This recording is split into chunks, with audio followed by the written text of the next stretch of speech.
ജീവിതത്തിന് വ്യക്തമായ ദിശയില്ലാത്തത് നിങ്ങളുടെ ഉദ്ദേശ്യം വ്യക്തമല്ലാത്തത് കൊണ്ടാണോ? ഇതാണ് നമ്മൾ ഇന്ന് പരിശോധിക്കുന്നത്. The purpose. Purpose gives direction to existence and naturally defines our rightful place. മൂന്നാമത്തെ അധ്യായമാണ് പ്രകൃതി, സമഗ്ര നിലനിൽപ്പ്, നമ്മുടെ സ്ഥാനവും. അതില് പ്രകൃതിയുടെ സ്ഥാനം നിശ്ചയിക്കുന്ന ഉദ്ദേശ്യം എന്ത് എന്നുള്ളതാണ്. അവിടെ നമ്മൾ പരിശോധിക്കുന്ന ഇതാണ്: എന്താണ് ഉദ്ദേശ്യം, എന്താണ് വ്യവസ്ഥകളിലും സത്തകളിലും നിയോഗിക്കപ്പെട്ടിട്ടുള്ള പങ്ക്, എന്താണ് ഉദ്ദേശ്യവും പങ്കാളിത്തവും തമ്മിലുള്ള ബന്ധം, ഒരു വ്യവസ്ഥ അതിന്റെ ഉദ്ദേശ്യവുമായി സമന്വയമാകുന്നത് എങ്ങനെ, നമുക്ക് പരിശോധിക്കാം. ഏവർക്കും നമസ്കാരം. ശുഭകരമാകട്ടെ, ഈ ദിനം സന്തോഷകരമാവട്ടെ, സൗഖ്യകരമാകട്ടെ, അനുഭവങ്ങളും അനുഭൂതികളും നമ്മെ ഏവരെയും നയിക്കുമാറാകട്ടെ. കഴിഞ്ഞ ദിവസം പ്രകൃതിയിലെ നമ്മുടെ സ്ഥാനത്തെക്കുറിച്ചാണ് നമ്മൾ ആദ്യം സംസാരിച്ചത്.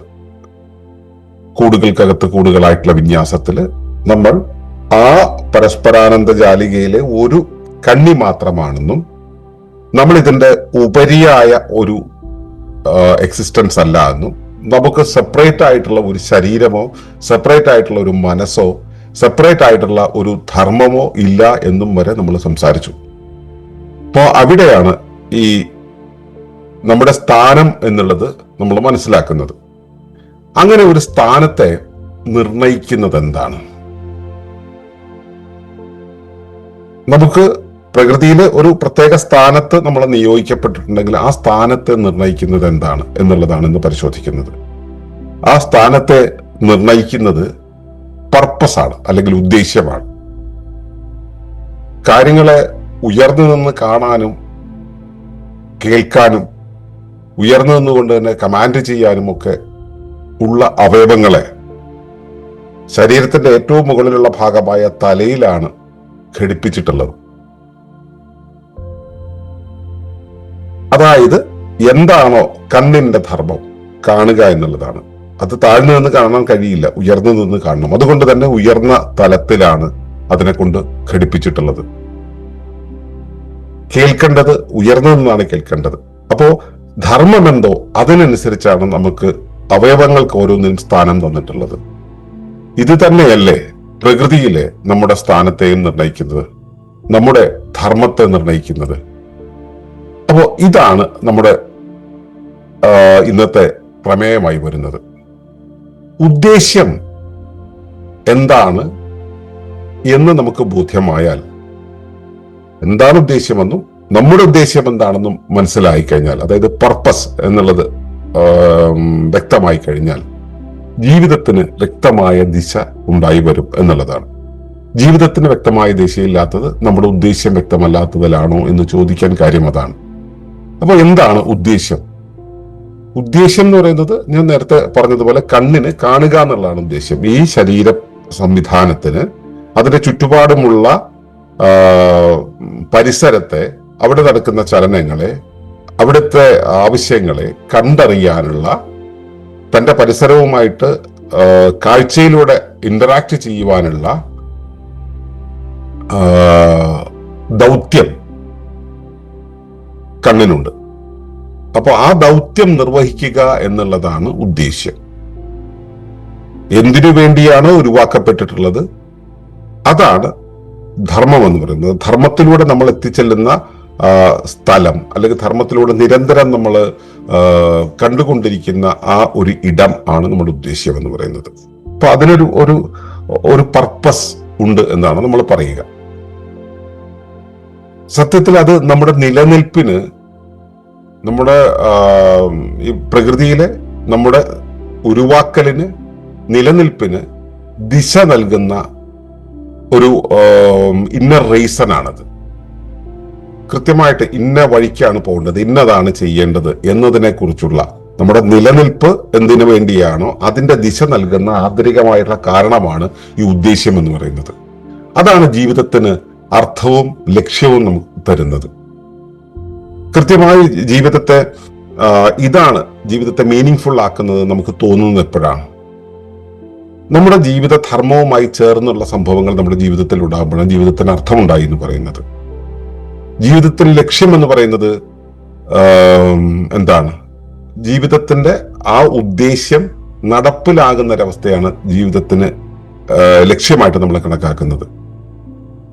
അല്ലാതെ നമുക്കിപ്പോ സ്കൂൾ പഠനം കഴിഞ്ഞു, കരിയർ എന്നുള്ള സംഭവത്തിലേക്ക് പോവുകയാണ്, അതാണ് ജീവിതത്തിന്റെ ഉദ്ദേശ്യം, ലക്ഷ്യം എന്നൊക്കെ പറഞ്ഞിട്ട് നമ്മൾ ഉടനെ തന്നെ നമ്മുടെ അപ്പോഴത്തെ ഒരു വിഷൻ അനുസരിച്ച് നമ്മളൊരു ജോലി നേടാൻ ശ്രമിച്ചു. എന്നിട്ട് ആ ജോലിക്ക് പോയി കുറച്ചു നാൾ ജോലി ചെയ്യുമ്പോൾ നമുക്ക് തോന്നും നമുക്ക് അവിടെ മാച്ച് ആവുന്നില്ല, ശരിയാവുന്നില്ല. ഞാൻ പഠിച്ചിട്ടുണ്ട്, ഇത് പഠിച്ചത് കൊണ്ട് അതിൻ്റെതായിട്ടുള്ള പ്രാവീണ്യം എനിക്കുണ്ട്. ആ പ്രാവീണ്യം കൊണ്ട് ഞാൻ ജോലി ചെയ്യുമ്പോഴും എനിക്കവിടെ എന്തോ ശരിയാകുന്നില്ല എന്നൊരു കാരണം നമ്മൾ കണ്ടെത്താറുണ്ട്. ഇത് ഈ ജീവിതത്തെ അല്പമെങ്കിലും സൂക്ഷ്മമായി നിരീക്ഷിക്കുന്നവർക്കാണ് ഇങ്ങനെ ഒരു അവസ്ഥ വരിക. അല്ലാത്തവര് സാധാരണ മെഷീനെ പോലെ എല്ലാവരും ഗൈഡ് ചെയ്യുന്നതനുസരിച്ച് മുൻപോട്ട് പോയിക്കൊണ്ടിരിക്കും. വിഷമം വരും, പക്ഷെ വിഷമം വന്നാലും ഇതെന്റെ തല വരെയാണെന്ന് കരുതി ജീവിക്കുന്നവരാണ്. പക്ഷെ നമ്മുടെ ജീവിതത്തിന്റെ ആ ഒരു മുൻപോട്ടൊഴുക്കിനെ നയിക്കുന്ന ഒരു അടിസ്ഥാന പ്രേരണയുണ്ട്. ആ പ്രേരണയോട് ചേർന്ന് നിൽക്കുക. ആ അടിസ്ഥാന പ്രേരണ ഒരു ദിശയ്ക്ക് പോവുകയും നമ്മൾ ചെയ്യേണ്ടുന്ന കാര്യങ്ങൾ, നമ്മൾ ചെയ്യാൻ ഇപ്പോൾ നിയോഗിക്കപ്പെട്ടിട്ടുള്ള കാര്യങ്ങൾ മറ്റൊരു വഴിക്കാകുകയും ചെയ്യുന്നത് കോൺഫ്ലിക്റ്റ് ഉണ്ടാവും. എനിക്ക് എൻ്റെ കുഞ്ഞിനെ പരിരക്ഷിക്കുക എന്നുള്ള ദൗത്യമുള്ളപ്പോ അത് എൻ്റെ ഉദ്ദേശ്യമായിരിക്കുന്ന സമയത്ത്, അതെന്റെ ധർമ്മമായിരിക്കുന്ന സമയത്ത് ഞാൻ പാചകം ചെയ്യാൻ വിധിക്കപ്പെട്ടാൽ, ഞാനൊരു യാത്ര ചെയ്യാൻ വിധിക്കപ്പെട്ടാൽ എന്നിലുണ്ടാകുന്നത് ഒരു ധർമ്മസങ്കടമാണ്. ഈ ധർമ്മസങ്കടങ്ങൾ നമ്മളിൽ നിരന്തരം ഉണ്ടാകുന്നത് എന്താ വെച്ചാൽ ഉദ്ദേശ്യത്തിൽ നിന്നും മാറി സഞ്ചരിക്കുന്നത് കൊണ്ടാണ്. ഈ ഉദ്ദേശ്യം എന്നുള്ളത് കേവലം യാദർശികമല്ല, അത് ആക്സിഡന്റിലേ ഉണ്ടാകുന്ന ഒരു കാര്യമല്ല, അത് നമ്മുടെ ദിശാബോധത്തിന്റെ ഉറപ്പാണ്, ആ ദിശാബോധത്തോടു കൂടിയുള്ള നിലനിൽപ്പാണ്. അപ്പോ ഉദ്ദേശ്യം എന്ന് പറയുന്നത് എന്താണോ നമ്മുടെ ജീവിതം കൊണ്ട് നമ്മുടെ ഉപരിവ്യവസ്ഥയായ പ്രകൃതി അല്ലെങ്കിൽ ഭൂമി ഉദ്ദേശിച്ചിട്ടുള്ളത്, ആ ഉദ്ദേശ്യമാണ് നമ്മൾ ഇവിടെ പറയുന്ന പർപ്പസ്. ഉദ്ദേശ്യം എന്ന് പറയുന്നത് അത് നമ്മളാണ് തീരുമാനിക്കേണ്ടത് എന്ന് നമുക്ക് തോന്നുന്നുണ്ടെങ്കിൽ ആ നമ്മുടേതായിട്ടുള്ള ചിന്തയിൽ, നമ്മുടേതായിട്ടുള്ള പ്രവർത്തനത്തിൽ, നമ്മുടേതായിട്ടുള്ള നിർണയത്തിലൊന്നും അത് ഒതുങ്ങില്ല. അങ്ങനെ ഒതുക്കിയാലും നമുക്ക് അസ്വസ്ഥത വന്നുകൊണ്ടേയിരിക്കും. ഉദ്ദേശ്യത്തോട് ചേർന്ന് പോയാൽ മാത്രമേ നമുക്ക് നിലനിൽക്കാൻ കഴിയുള്ളൂ. അപ്പൊ ഈ ഉദ്ദേശ്യം എന്ന് പറയുന്നത്, ഞാൻ പറഞ്ഞല്ലോ, കണ്ണിൻ്റെതായിട്ടുള്ള ഈ ശരീര വ്യവസ്ഥയിൽ കണ്ണിൻ്റെതായിട്ടുള്ള ഒരു വേഷം, റോളുണ്ട്. ഈ ശരീരത്തെ എങ്ങോട്ട് നയിക്കണം എന്നുള്ള കാര്യം കണ്ടറിഞ്ഞു വേണം ചെയ്യാൻ. ഇപ്പൊ കണ്ട് അറിയണമെങ്കിൽ കാഴ്ച എന്നുള്ള കാര്യം ഉണ്ടാവണം. അപ്പൊ കാണുക എന്നുള്ള ദൗത്യം എന്റെ കണ്ണിൽ നിക്ഷേപിച്ചിട്ടുണ്ട്. എന്റെ ശരീരത്തിന്റെ ഭാഗമായിട്ട് ആ ശരീരത്തിലെ കാണുക എന്നുള്ള പ്രക്രിയ കൈക്കോ കാലിനോ ചെവിക്കോ അല്ല, കണ്ണിനാണ് എടുത്തിട്ടുള്ളത്. അപ്പോ കണ്ണിന്റെ പങ്ക് അതാണ്. അപ്പൊ ഈ ഉദ്ദേശ്യം എന്നുള്ളതും റോൾ എന്നുള്ളതും സത്യത്തിൽ രണ്ട് കാര്യങ്ങളല്ല, ഒന്ന് തന്നെയാണ്. ഒരു വ്യവസ്ഥയിൽ ഓരോ ധർമ്മങ്ങൾ ചെയ്യാൻ ഓരോരുത്തരെ ഏൽപ്പിച്ചിട്ടുണ്ടാവും. ചിലപ്പോൾ ഒന്നിലധികം പേരെ കൂട്ടായി ചെയ്യാൻ ഏൽപ്പിച്ചിട്ടുണ്ടാവും. ഇപ്പൊ നടക്കുക എന്നുള്ളതിന് രണ്ട് കാലുകൾ ഉപയോഗിച്ചിട്ടും രണ്ട് കൈകൾ കൊണ്ട് ആയം പിടിച്ചിട്ടുമാണ് നമ്മൾ നടക്കുക. അപ്പോൾ നടത്തം എന്നുള്ള പ്രോസസ്സിൽ കൈകളും കാലുകളും അതിന്റെ ഒപ്പം തന്നെ ശരീരത്തിന്റെ മറ്റു പല അവയവങ്ങളും കോർഡിനേറ്റ് ചെയ്യപ്പെടുന്നുണ്ട്. ഈ കോർഡിനേഷനിലാണ് ഈ നടത്തം എന്നുള്ള പ്രോസസ്സ് നടക്കുന്നത്. അപ്പൊ ആ പ്രോസസ്സ് നടക്കണമെങ്കിൽ, ശരീരമാകുന്ന സമഗ്ര വ്യവസ്ഥയുടെ നടത്തം എന്നുള്ള പ്രോസസ്സ് നടക്കണമെങ്കിൽ അതിന്റെ ഘടകങ്ങളായിട്ടുള്ള കൈകളും കാലുകളും എല്ലാം ഏകീകരിച്ചുകൊണ്ട് പ്രവർത്തിക്കേണ്ടതുണ്ട്. അത് ഏകീകരിച്ച് പ്രവർത്തിക്കാനുള്ള ഒരു പങ്ക്, റോൾ എന്നുള്ളത് അവിടെയുണ്ട്. ആ ഏകീകരിച്ച് പ്രവർത്തിക്കുന്ന ആ ഒരു ഇടത്തെ റോൾ അല്ലെങ്കിൽ പങ്ക് എന്നുള്ളത് കൊണ്ടാണ്, അതായത് കൈയുടെ ആയം പിടിക്കലും കാല് കൊണ്ട് മണ്ണില് പുറകോട്ട് തള്ളി മുന്നോട്ട് പോവുകയും ചെയ്യുമ്പോഴാണ് ശരീരം എന്ന സമഗ്ര വ്യവസ്ഥയ്ക്ക് മുൻപോട്ട് പോകുവാനാവുക. അപ്പൊ ഈ പങ്ക് എന്ന് പറയുന്നത്, ഈ റോൾ എന്ന് പറയുന്നതാണ് ഈ സമഗ്ര പ്രവർത്തനത്തെ മുൻപോട്ട് കൊണ്ടുപോകുന്നത്. ഈ റോൾ എന്ന് പറയുന്നത് അതിന്റെ സ്വഭാവത്തിനനുസരിച്ചാണ് നമുക്ക് മനസ്സിലാക്കാൻ കഴിയുക. കണ്ണിന്റെ സ്വഭാവം എന്ന് വെച്ചാൽ കാണുക എന്നുള്ളതാണ്. കണ്ണിന്റെ ശേഷി എന്നുള്ളത് കാണുക എന്നുള്ളതാണ്, കണ്ടറിയുക എന്നുള്ളതാണ്. അപ്പോ ഈ നിയോഗം, കണ്ണിന്റെ നിയോഗത്തെ നമ്മൾ അറിയുന്നത് അതിന്റെ സ്വഭാവം, അതിന്റെ കഴിവ് തുടങ്ങിയ കാര്യങ്ങൾ വെച്ചിട്ടാണ്. എനിക്ക് കുറെ വസ്തുക്കൾ എടുത്തു പൊക്കാനുള്ള ഒരു ശേഷി ഉണ്ടെന്നിരിക്കട്ടെ. ആ ശേഷി എന്ന് പറയുന്നത് കൊണ്ട് അത് പൊക്കാനുള്ളതാണ് എന്നുള്ള ഉദ്ദേശത്തിലേക്കാണ് അത് വിരൽ ചൂണ്ടുന്നത്.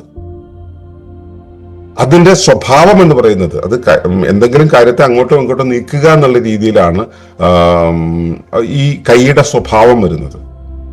അതല്ല കരളിന് വരുന്നത്. കരളിന് ഒന്നിനെ അങ്ങോട്ടും ഇങ്ങോട്ടും പൊക്കുകയല്ല, അതിന് രാസമാറ്റങ്ങൾ വരുത്തുക എന്നുള്ളതാണ്. അതിനനുസരിച്ചുള്ള ശേഷിയുണ്ട്. അപ്പോൾ അതിന്റെ പങ്കില് വ്യത്യാസം ഉണ്ടോ? ഈ പങ്കാണ് ഈ സ്ഥാനത്തെ നിർണ്ണയിക്കുന്നത്. ഉദ്ദേശ്യമാണ് പങ്ക് എന്ന് പറയുന്ന രീതിയിൽ നമ്മൾ ഇവിടെ മനസ്സിലാക്കേണ്ടത്. ആ പങ്ക് എന്തെന്ന് തിരിച്ചറിയുമ്പോൾ അതിന്റെ സ്ഥാനം കൃത്യമായിട്ട് നമുക്ക് മനസ്സിലാവും. ലിവർ ഇരിക്കേണ്ട അടുത്താണ് ഇരിക്കുന്നത്, അവിടെ ഇരുന്നു കൊണ്ടാണ് ആ പ്രവർത്തനം ചെയ്യാൻ പറ്റുക. കുടലിന്റെ സ്ഥാനത്താണ്, അവിടെ ഇരുന്നു കൊണ്ടാണ് അത് ചെയ്യാൻ കഴിയുക. കൈയുടെ സ്ഥാനത്താണ് എന്നതുപോലെ ഭൂമിയിൽ നമുക്ക് ചെയ്യാനുള്ള ചില പങ്കുകളുണ്ട്. ഈ പങ്കാണ് നമ്മളെ ഇവിടെ ജനിപ്പിച്ച്, ഇവിടെ ജീവിപ്പിച്ച്, ഇവിടെ ധർമ്മം ചെയ്ത് മുൻപോട്ട് കൊണ്ടുപോകാൻ പ്രേരിപ്പിക്കുന്നത്, അല്ലെങ്കിൽ അതിന് വഴിയൊരുക്കുന്നത്.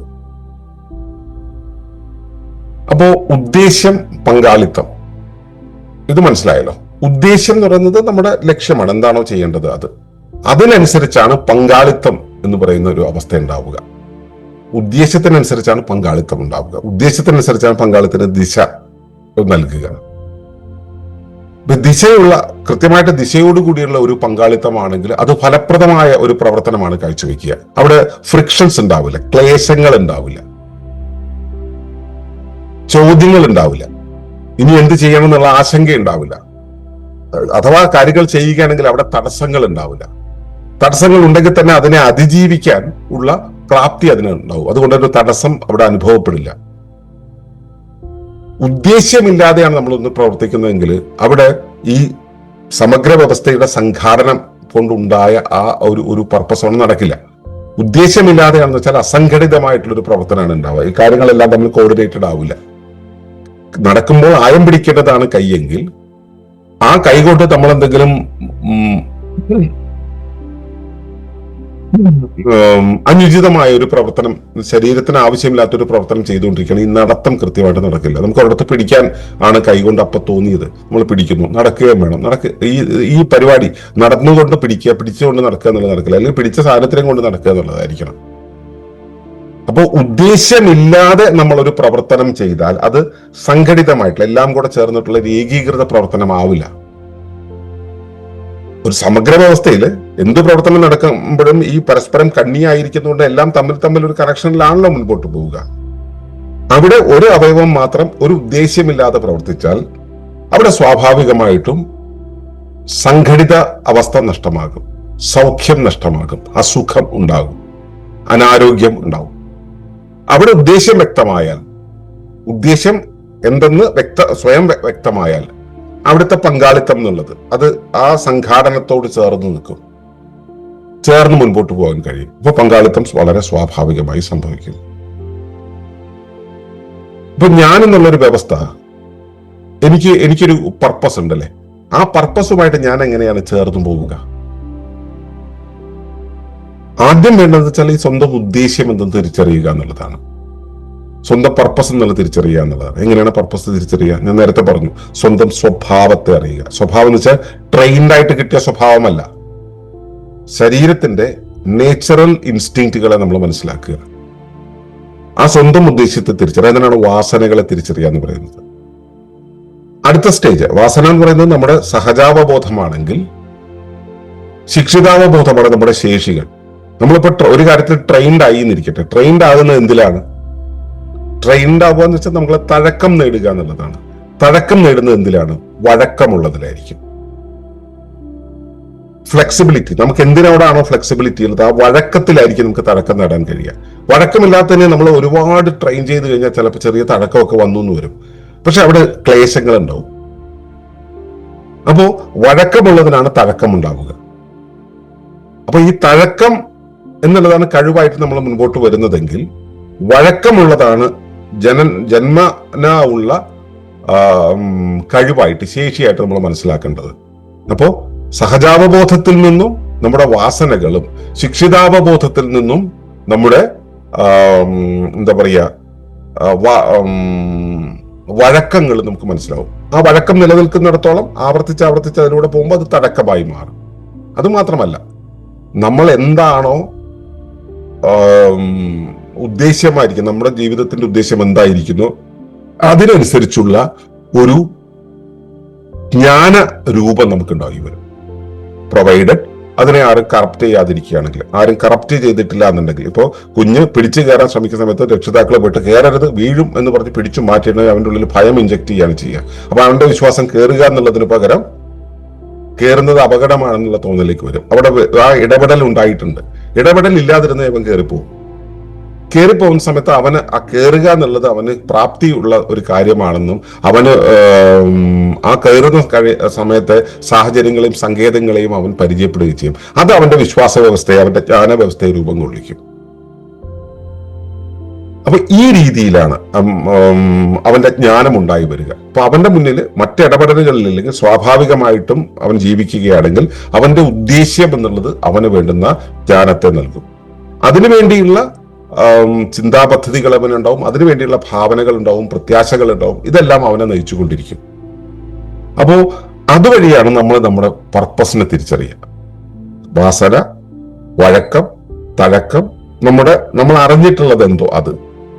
അറിവിനെ ആധുനിക വിദ്യാഭ്യാസം സ്വാധീനിക്കുന്നുണ്ട്, സംസ്കാരം സ്വാധീനിക്കുന്നുണ്ട്, യുക്തി സ്വാധീനിക്കുന്നുണ്ട്, ഇതെല്ലാം നടന്നുകൊണ്ടിരിക്കുന്നുണ്ട്. എങ്കിലും നമുക്ക് വേണ്ടത് എന്താണോ, നമ്മളെ കൊണ്ട് ചെയ്യിപ്പിക്കാൻ പ്രകൃതി ഉദ്ദേശിക്കുന്നത് എന്താണോ, അത് നമ്മുടെ മുന്നിലേക്ക് വന്നിരിക്കും. ആവർത്തിച്ചുള്ള സംഭവങ്ങൾ വഴി നമ്മുടെ ഉള്ളിൽ നമ്മുടെ ഈ ഉദ്ദേശ്യത്തെ പ്രോജ്വലിപ്പിക്കുന്ന രീതി, അതിനെ നടപ്പിലാക്കുന്ന രീതി, നമ്മുടെ വാസനകളെയും വഴക്കങ്ങളെയും തഴക്കങ്ങളെയും ഉപയോഗപ്പെടുത്തുന്ന രീതിയിലുള്ള സന്ദർഭങ്ങൾ നമ്മുടെ ജീവിതത്തിൽ വന്നുകൊണ്ടിരിക്കും. അങ്ങനെയാണ് സ്വന്തം ഉദ്ദേശ്യത്തെ തിരിച്ചറിയുക. ഉദ്ദേശത്തെ തിരിച്ചറിഞ്ഞിട്ടുണ്ടെങ്കിൽ അതിനനുസരിച്ച് പ്രവർത്തനങ്ങൾ നമ്മൾ ക്രമപ്പെടുത്തേണ്ടതുണ്ട്.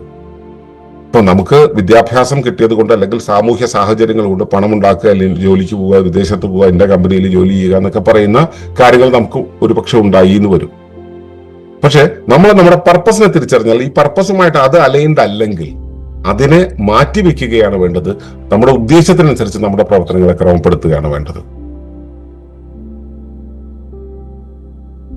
ഈ നമ്മുടെ സമഗ്ര വ്യവസ്ഥ എന്നുള്ള ഒരു അവസ്ഥയുണ്ടല്ലോ, നമ്മൾ ഈ ലോകജാലികയില് അല്ലെങ്കിൽ ഭൗമജാലികയില് നമ്മളൊരു ഭാഗത്ത് നിൽക്കുന്നു. നമ്മുടെ സ്ഥാനം നമുക്ക് ബോധ്യമായി, ഉദ്ദേശപ്രകാരമാണ് സ്ഥാനം ഉണ്ടായിട്ടുള്ളത്. ഈ സ്ഥാനത്തില് ഞാൻ ഇവിടെ നിൽക്കുമ്പോൾ ഞാൻ എന്തെല്ലാമായിട്ട് കണക്ട് ചെയ്തു എന്നുള്ള ആ ഒരു ബന്ധം മനസ്സിലാക്കുക. അങ്ങനെയാവുന്ന സമയത്ത് ഞാൻ മാത്രം എന്ന് പറയുന്ന ഒരു നില, അതിന് വലിയ പ്രസക്തി ഉണ്ടാവില്ല. ഞാൻ എല്ലാമായിട്ട് കണക്റ്റഡ് ആണെന്നുള്ളൊരു അവസ്ഥയിൽ സമഗ്രമായൊരു ബോധ്യം ഉണ്ടാവും. വ്യക്തിപരതയിൽ നിന്ന് സർവ്വപരതയിലേക്ക് നമ്മൾ. അങ്ങനെയുള്ളപ്പോഴാണ് നമുക്ക് സമമിതി ഉണ്ടാവുക. നമുക്ക് എല്ലാമായിട്ടും ആ ഇക്വാലിറ്റിയിൽ നിന്നുകൊണ്ടുള്ള, സിമെട്രിയിൽ നിന്നുകൊണ്ടുള്ള ഒരു പ്രവർത്തനം സാധ്യമാവുക. ആ സമയത്താണ് നമുക്ക് ആ ഹാർമണി എന്നുള്ളത് ഉണ്ടായി വരിക. ജീവിതത്തിന്റെ ഹാർമണി എന്നുള്ളത് അവിടെയാണ് ക്രമപ്പെടുക.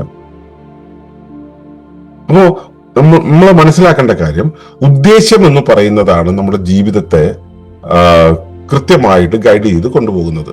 ഈ ഉദ്ദേശ്യം അവിടെ ഉണ്ടാകുന്ന സമയത്തും നമുക്ക് സംസ്കാരം വഴിയും വിദ്യാഭ്യാസം വഴിയും യുക്തി വഴിയും അതുപോലെ തന്നെ ഈ മറ്റ് സ്വാധീനങ്ങൾ വഴിയുമൊക്കെ ഈ ഉദ്ദേശ്യത്തിന്റെ ഗതിയെ മാറ്റിവെക്കാൻ കഴിയും. അങ്ങനെ മാറ്റിവെച്ചവരാണ് മനുഷ്യ സമൂഹത്തിലെ ഭൂരിഭാഗം പേരും. അപ്പോൾ ആ വഴിയിലേക്ക് മാറുന്ന സമയത്ത് അത് ഡിഫിക്കൽട്ടീസ് ഉണ്ടാക്കും. അവിടെ നിന്നും ആ കേവലാവസ്ഥയിലേക്ക്, നമ്മുടെ ധർമ്മത്തെ പാലിക്കുന്ന രീതിയിലേക്ക് ഒരു അവസ്ഥയിലേക്ക് വരണം എന്നുണ്ടെങ്കിൽ നമ്മുടെ ഉദ്ദേശ്യത്തിലേക്ക് പോകണം. ആ ഉദ്ദേശ്യത്തിനനുസരിച്ചാണ് നമ്മുടെ റോൾ ഉണ്ടാവുക. നമുക്ക് വന്നു ചേരുന്ന റോൾ എന്ന് പറയുന്നത് ഈ ഉദ്ദേശ്യവുമായിട്ട് കണക്റ്റഡ് ആയിരിക്കും. അപ്പൊ ഉദ്ദേശ്യവും പങ്കും കണക്റ്റഡ് ആണ്. അപ്പൊ ഉദ്ദേശ്യം എന്ന് പറയുന്നത് നമ്മുടെ ദിശയാണെങ്കിൽ ആ ഉദ്ദേശ്യത്തിലേക്ക് പോകാനുള്ള പ്രവർത്തനമാണ് ഈ പങ്കെന്ന് പറയുന്നത്.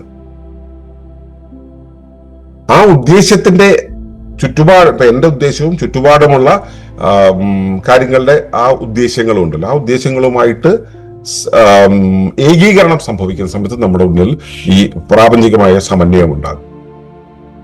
ഈ സമന്വയമാണ് നമ്മുടെ ജീവിതത്തെ ക്ലേശരഹിതമാക്കുന്നത്. നമ്മൾ ഈശ്വര്യത്തിലായിരിക്കുന്ന ഒരവസ്ഥയിലാകുന്നത്, ശാന്തിയിലാകുന്നത്.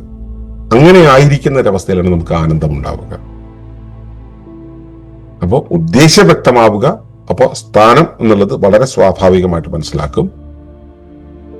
അവിടെ ആ പങ്ക് എന്നുള്ളത് മനസ്സിലാക്കി ആ പങ്ക് നമ്മൾ നമുക്ക് കാണിച്ചു തരുന്ന ദിശയിലേക്ക് ആ പ്രവർത്തനത്തെ മുൻപോട്ട് കൊണ്ടുപോകുമ്പോൾ സമതയുള്ള, ശാന്തിയുള്ള, ബാലൻസ്ഡ് ആയിട്ടുള്ള, ഇക്വലൈസ്ഡ് ആയിട്ടുള്ള, ക്ലേശരഹിതമായിട്ടുള്ള ഒരു ലൈഫ്, ജീവിതം നമുക്ക് ഉണ്ടായി വരും.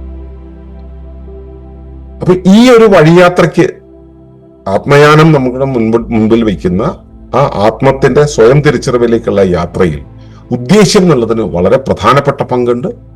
റോൾ എന്ന് പറയുന്നത് ആ ദിശ കാണിച്ചു തരുന്ന പ്രവർത്തനമാണെന്ന് നമുക്ക് മനസ്സിലാക്കാം. അതുവഴി നിന്നു കഴിഞ്ഞാൽ ജീവിതത്തെ നമുക്ക് ആ ആത്മത്തിന്റെ യഥാർത്ഥ സ്വരൂപത്തിലേക്ക്, ആത്മത്തിന്റെ യഥാർത്ഥ ദൗത്യത്തിലേക്ക് നമുക്ക് ചെന്നെത്താൻ കഴിയും.